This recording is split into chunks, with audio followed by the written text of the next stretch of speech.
Dear students, good morning. मैं doctor Anil Jain, professor commerce, government girls PG college Durg, आपके सामने MCom प्रथम सेमेस्टर सांख्यिकीय विश्लेषण यूनिट 2 प्राथमिक समंकों को एकत्रित करने की रीति, method of collection primary data, इस वीडियो नंबर 2 के माध्यम से आपको जानकारी देने का प्रयास करूंगा। इस वीडियो से पूर्व मैंने एक वीडियो इसी विषय सांख्यिकी विश्लेषण के ऊपर प्रारंभिक, जिसमें डाटा और समंकों के प्रकार के संबंध में आपसे चर्चा की थी। इस वीडियो के माध्यम से मैं प्राथमिक समंकों को एकत्रित करने की रीतियों के संबंध में चर्चा करने जा रहा हूँ।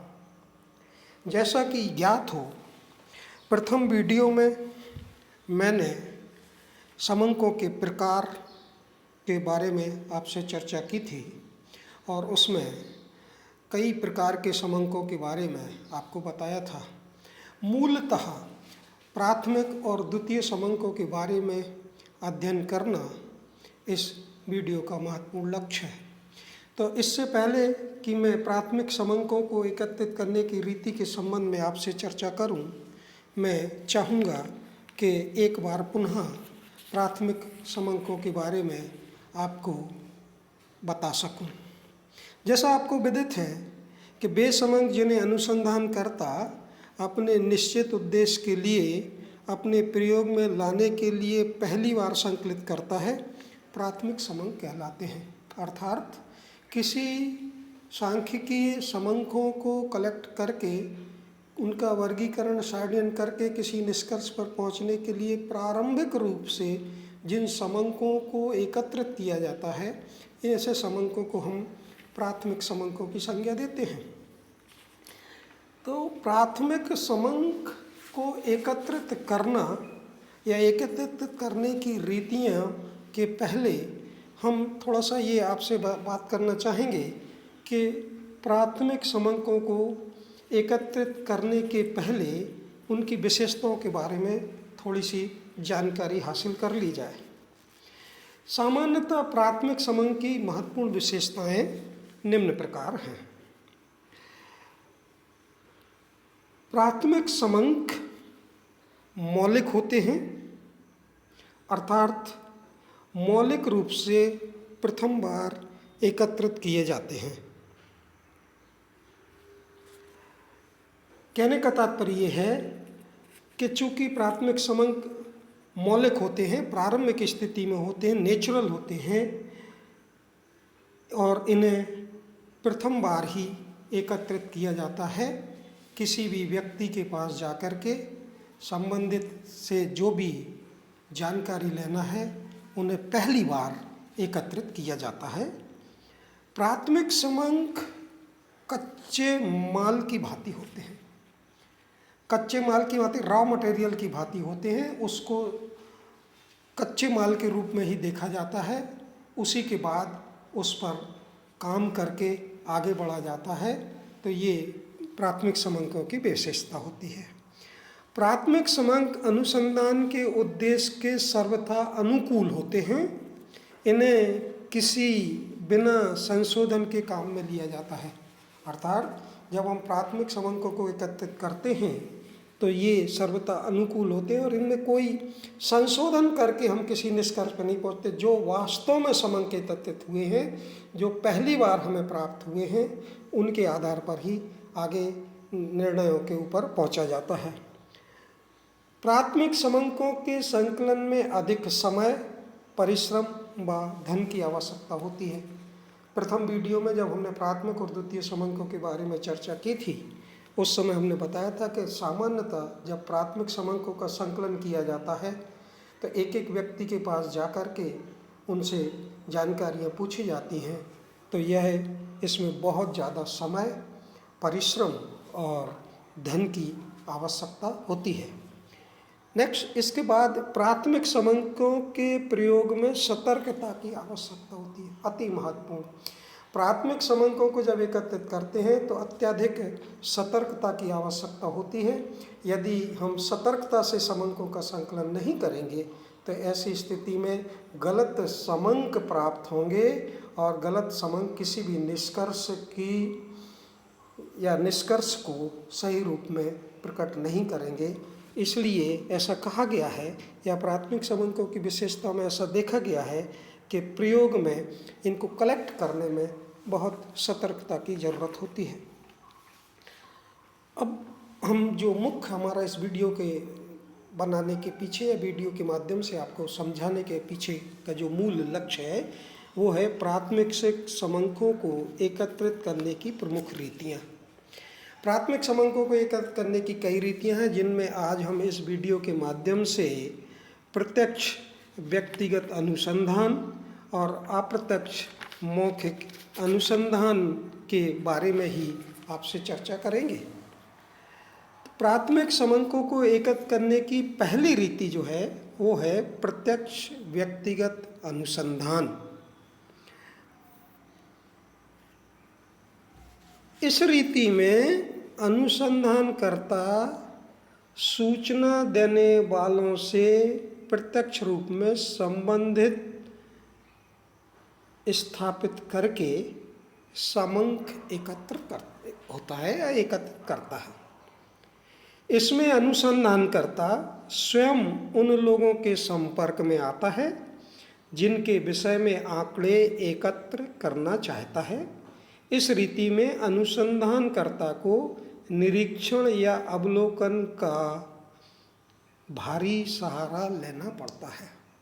तात्पर्य कि जो अनुसंधान करता है उसके लिए स्वयं उन लोगों के संपर्क में जाना होता है जिनसे जानकारी उसे हासिल करना है।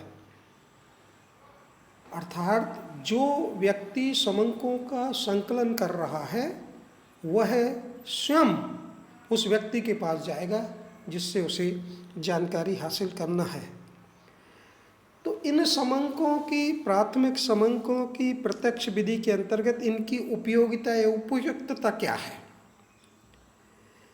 तो कहाँ ऐसे समंक एकत्रित किए जाते हैं? तो उनका है जहाँ शुद्धता पर अधिक जोर देना हो, जहाँ अनुसंधान का क्षेत्र सीमित तथा स्थानीय प्रकृति का हो। तात्पर्य, यदि हमें बहुत ज़्यादा निष्कर्षों को प्राप्त करने के लिए बहुत ज़्यादा शुद्धता की ज़रूरत होगी तो हमें प्राथमिक समंकों की प्रत्यक्ष व्यक्तिगत अनुसंधान विधि के माध्यम से समंकों को संकलित करना होगा। जहाँ अनुसंधान का क्षेत्र बहुत सीमित तथा स्थानीय प्रकृति का हो। देखें, हमने आपको बताया कि प्राथमिक समंकों के संकलन में अनुसंधानकर्ता को स्वयं प्रत्यक्ष रूप से जाकर के व्यक्तियों से संपर्क करना होता है, उनसे जानकारी लेना होती है। तो बहुत बड़े क्षेत्र में जाकर के यदि अनुसंधानकर्ता काम करेगा तो वो संभव नहीं होगा। तो जहाँ पर छोटा क्षेत्र है, किसी एक बाजार की स्थिति, किसी एक ग्राम की स्थिति, किसी एक परियोजना के बारे में, उनके लाभ हानियों के संबंध में जब हमें कोई अनुसंधान करना हो तब हमें ऐसी जगह पर, या कर्मचारियों की स्थिति या मजदूरों की स्थिति या मजदूरों को मिलने वाले लाभों के संबंध में जब हमें किसी एक क्षेत्र विशेष के बारे में हमें जानकारी हासिल करना हो, किसी निष्कर्ष पर पहुंचना हो, तब ऐसी स्थिति में प्राथमिक समंकों का एकत्रित किया जाना उपयुक्त होता है। जहाँ आंकड़ों को गुप्त रखना हो, जैसा कि हम जानते हैं कि अनुसंधानकर्ता स्वयं जाकर के आंकड़ों को एकत्रित करता है तो उसमें गुप्त रहते हैं। यदि हमने अन्य स्रोत से आंकड़ों को एकत्रित किया तो समंकों की गोपनीयता कम होने की या खत्म होने की स्थिति पैदा हो सकती है। और जहाँ आंकड़ों की मौलिकता पर जोर देना हो, नेचुरल आंकड़े जहाँ पर मिल चाहिए है, वास्तविक आंकड़ों से जहाँ हमारा वास्ता है, वास्तविक आंकड़े जब हमें निकालने हैं, किसी के कहने से, कहीं से दूसरे स्रोत से आंकड़े ना लेकर के हमें स्वयं जा कर के जब आंकड़े एकत्रित करना हो और ऐसी स्थिति में जहाँ मौलिक आंकड़ों की ज़रूरत हो, तो ऐसी स्थिति में प्राथमिक समंकों का संकलन प्रत्यक्ष व्यक्तिगत अनुसंधान के बारे में किया जाता है। इसमें ये भी देखना होगा कि प्राथमिक समंकों को एकत्रित करने के संबंध में क्या क्या सावधानियां हमें बरतना चाहिए। अनुसंधानकर्ता को व्यवहार कुशल, परिश्रमी व धैर्यवान होना चाहिए।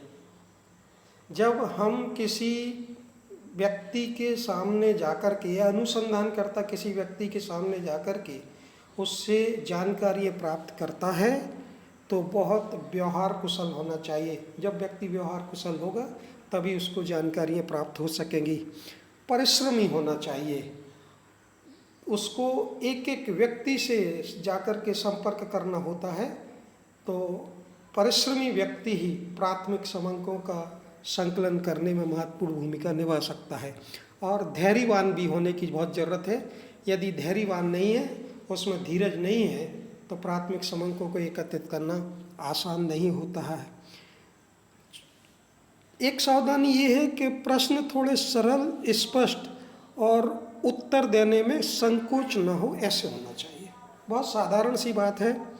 प्रश्न यदि सरल होंगे, स्पष्ट होंगे, जिससे प्रश्नों को पूछा जा रहा है उसमें उसको जवाब देने में कोई संकोच नहीं होगा, तो ऐसी स्थिति में प्राथमिक समंकों का संकलन सरल हो जाएगा। और संग्रहकर्ता को संबंधित प्रदेश की वेशभूषा, रीति रिवाज का ज्ञान होना चाहिए। जो प्राथमिक समंकों का संग्रह कर रहा है वह उस एरिया को जानता हो, वहाँ की वेशभूषा समझता हो, वहाँ की भाषा के बारे में उसको जानकारी हो, तभी प्राथमिक समंकों के संकलन में सुविधा होगी। अन्य ऐसी जगह जहाँ की हमें भाषा का ज्ञान नहीं है, जहाँ की हम वेशभूषा के बारे में नहीं समझते हैं, ऐसी स्थिति में अनुसंधानकर्ता प्राथमिक समंकों को हासिल करने में उसको बहुत तकलीफ होगी, क्योंकि संबंधित व्यक्ति जानकारी देने से पीछे हटेंगे। प्राथमिक समंकों के संकलन की दूसरी जो व्यवस्था है वो है अप्रत्यक्ष मौखिक अनुसंधान।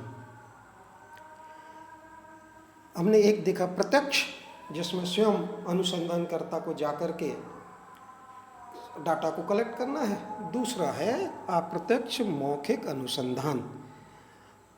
इसमें अनुसंधान का क्षेत्र विस्तृत होने पर अनुसंधानकर्ता के लिए यह संबंध नहीं हो पाता कि वह प्रत्यक्ष रूप से अनुसंधान के क्षेत्र की सभी इकाइयों से प्रत्यक्ष संपर्क स्थापित कर समंक एकत्रित कर सके।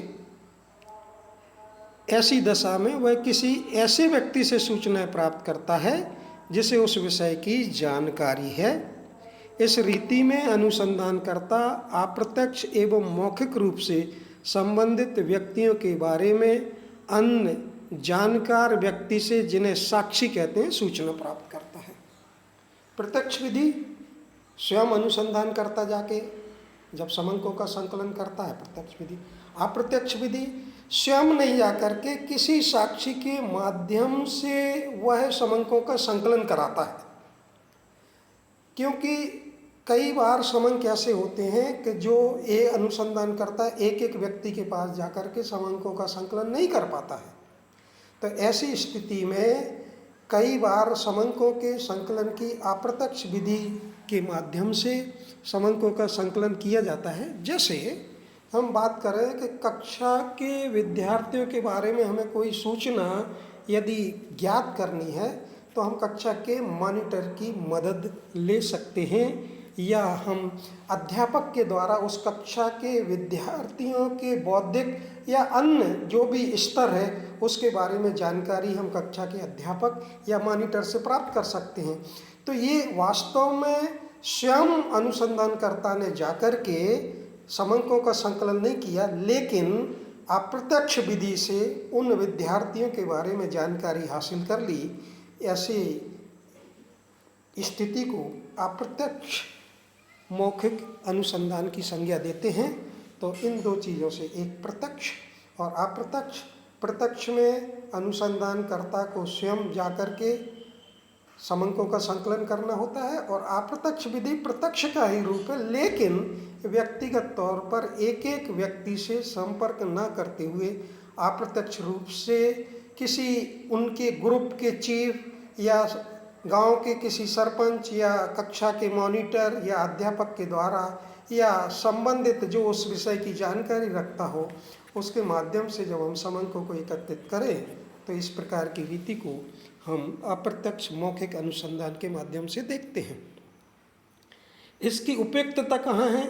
यदि अनुसंधान का क्षेत्र विस्तृत हो, सूचना देने वाले व्यक्तियों से व्यक्तिगत संपर्क करना संभव न हो, जब समस्या से संबंधित व्यक्तियों से संपर्क करना उचित नहीं समझा जाए, तो ये उपयुक्तता ऐसे रहती है जिसमें अप्रत्यक्ष विधि को अपनाया जाता है। अप्रत्यक्ष विधि के माध्यम से जब हम समंकों का संकलन करते हैं तो हमें निम्न सावधानियां भी रखना आवश्यक होता है।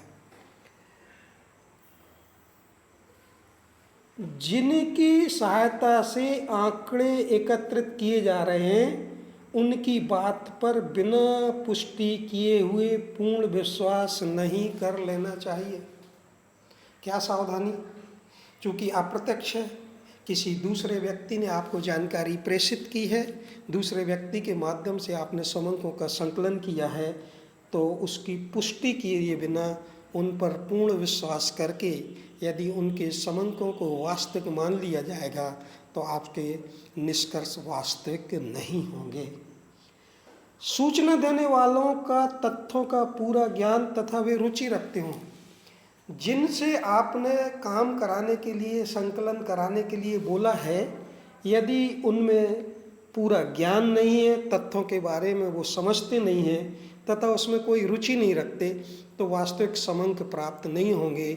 वह काम चलाऊ या कहना चाहिए साधारण भाषा में कि कुछ इधर उधर से जानकारी एकत्रित करके और आपको प्रस्तुत कर देंगे और पूर्ण तथ्य उसमें प्राप्त नहीं होने। सूचना देने वाले की संख्या पर्याप्त होनी चाहिए और यह भी आवश्यक है कि सूचना देने वाला प्रश्न ठीक तरह से समझ ले और उसकी मानसिक स्थिति ठीक हो। सूचना देने वाला प्रश्न ठीक तरह से समझ ले और मानसिक रूप से उसकी स्थिति प्रश्नों के सही उत्तर देने की वह स्थिति में हो, ये सावधानियां भी रखनी चाहिए। इसके बाद हम आपको तीसरे वीडियो के माध्यम से इसके आगे इसी को हम कंटिन्यू करेंगे। प्राथमिक समंकों को एकत्रित करने की अन्य जो रीतियां हैं उसके बारे में मैं आपको अगले वीडियो में बताऊंगा। Thank you very much. आपने इसको सुना और मेरा अनुरोध है कि इन सीरीज़ को क्रमशः वीडियो 1, वीडियो 2, वीडियो 3 इस तरीके से यदि आप इनको सुनेंगे और देखेंगे तो निश्चित रूप से ये यूनिट आपका बहुत जल्दी कंप्लीट होगा और आपको समंकों के संबंध में जानकारी हासिल होगी। धन्यवाद।